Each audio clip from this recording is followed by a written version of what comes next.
Assalamualaikum warahmatullahi wabarakatuh. Salam sejahtera untuk kita semuanya. Perkenalkan, nama saya Muhammad Tulus Tirta dengan NPM 2115012054. Sebelumnya, saya ingin mengucapkan terima kasih kepada Bapak Khalid Hendro Basuki, Bapak Agung Cahaya Nugroho, Bapak Dawud Haniman, beserta Ibu Dini Agung Sari selaku dosen pengampu dari mata kuliah Studio Perancangan Arsitektur 4. Pada kesempatan kali ini, saya akan menyampaikan hasil dari rancangan atau hasil dari ide saya mengenai perancangan ulang terminal bawah Raja Basah. Nah, tapi meskipun terminal ini tuh udah lama dibangun, tapi ternyata terminal ini tuh masih banyak sekali isu atau eh, sesuatu yang perlu kita bahas gitu. Kurangnya, misalnya saja kayak kurangnya area pedestrian, terus rusaknya area jalur kendaraan, banyak pedagang kaki lima yang berjualan tidak pada tempatnya, terus adanya premanisme, kurangnya sistem keamanan, sampai fasilitas terminal yang terbengkalai itu menjadi salah satu permasalahan gitu.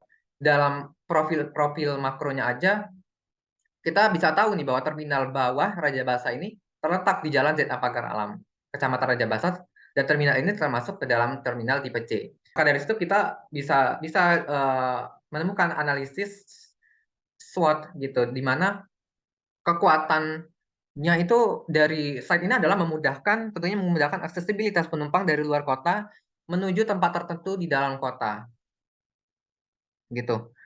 Terus tapi di sini juga kelemahan gitu, menimbulkan permasalahan lingkungan. Jadi akibat polusi dan wilayah perkerasan baru ya gitu. Terus ada peluangnya, tentu saja di sini juga bisa kita membuka peluang baru bagi para pengusaha sehingga dapat memajukan perekonomian. Misalkan tadi kayak pedagang kaki lima yang sembarangan berjualan, kita bisa pindahkan, kita bisa sediakan area atau kita pindahkan ke dalam terminal gitu supaya itu bisa lebih bermanfaat, bisa bukan bisa lebih teratur, atau ada bisnis-bisnis kreatif lainnya bisa kita taruh di situ sehingga itu juga dapat membuka peluang-peluang usaha baru. Makin banyak orang yang datang ke terminal karena terminal ini makin terjaga gitu. Terus eh, ada apa ya? Ada resiko yang bakal muncul yaitu premanisme dan pedagang liar kembali bermunculan karena kurangnya pengawasan. Memang letaknya ini cukup strategis ya, tapi di sini yang cukup di highlight atau digaris bawahi, perlu digaris bawahi adalah TPS, tempat pembuangan sampah, yang saya rasa itu perlu diperbaiki karena dia menimbulkan bau yang tidak sedap. Jadi orang ingat terminal Raja Basah itu ya ingatnya tempat sampah gitu.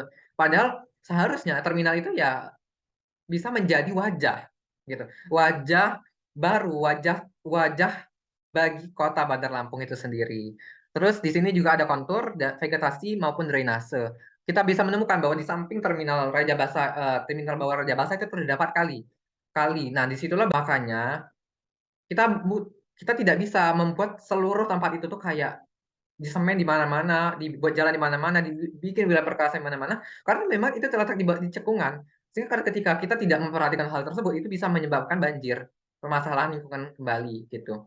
Terus dari profil mikronya kita bisa melihat bahwa di sini juga kita temukan eh, bagaimana pengaruh dari cahaya matahari terhadap ini ya, terhadap site gitu. Jadi kita bisa memanfaatkan matahari pagi untuk pencahayaan, kemudian kemudian tapi tetap melindungi dari cahaya matahari siang dan juga sore yang menyebabkan suhu semakin panas. Ini juga dia menghadap ke permukiman. Nah, itu perlu juga kita perlu kita atasi gitu. Jangan sampai orang-orang terminal itu bisa ngeliat ke pemukiman, sebenarnya itu juga dapat mengurangi privasi daripada si pengguna terminal. Terus di sini juga kita temukan view positif karena dia menghadap ke arah jalan raya.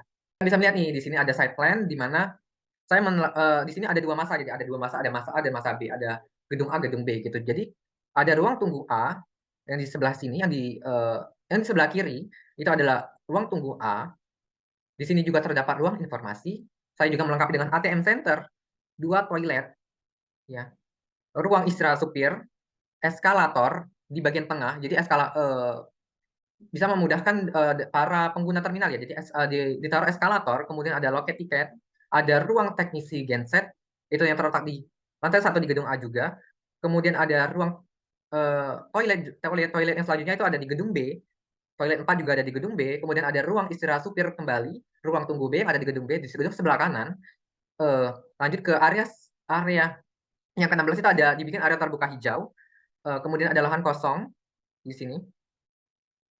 Kemudian 18 ada terminal atas, 19 ada jalan raya, dan 20 adalah dibuat untuk food court. Jadi untuk menampung para pedagang kaki lima yang berjualan dengan bebas. Kemudian yang terakhir ada diagram party atau bagaimana massa bangunan itu bisa terbentuk gitu. Kepada penaikan massa, jadi massanya dari bawah tadi dinaikkan berbentuk balok yang sebagian besar digunakan untuk ruang tunggu gitu. Yang lantai 1. Tapi tantangannya adalah satu massa penuh ini kayaknya tidak ada sirkulasi udara sehingga kayak terasa sumpek dan lain sebagainya. Makanya pada tahap yang ketiga, saya remove the middle. Jadi saya menghilangkan bagian tengah supaya ada sirkulasi udara yang ada sirkulasi udara itu bisa mengalir di bagian tengah gitu supaya tidak terasa sempit gitu ruangannya. Kemudian di bagian keempat saya menambahkan pilar-pilar. Nah, ini bakalan berhubungan dengan bagian atasnya nanti, bagian atap yang juga lumayan lebar.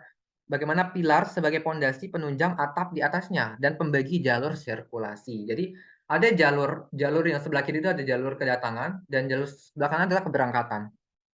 Kita hilangkan sedikit massa yang ketiga tadi, massa yang kedua. Kita hilangkan sedikit untuk menghilangkan bagian ujung kedua massa dan menambahkan jembatan penghubung ke terminal atas. Atap bangunan yang atap untuk lantai 3 dengan menerapkan pola perahu yang ada di Tapis Lampung. Nah, ini juga saya menggunakan green roof atap hijau. Ini sebenarnya salah satu cara gimana area perkerasan yang area hijau yang ada di bawah tadi telah hancur oleh area perkerasan yaitu jalan. Bagaimana yang hijau di bawah tadi tetap ada, yaitu dengan cara walaupun sudah diubah, tapi kita pindahkan wilayah hijau tadi ke atas bangunan gitu. Intinya perancangan ini mengharapkan ingin menghilangkan stigma tentang terminal dan menciptakan ruang yang lebih positif untuk manusia maupun untuk lingkungan. Makanya tagline dari perancangan kali ini adalah build to save.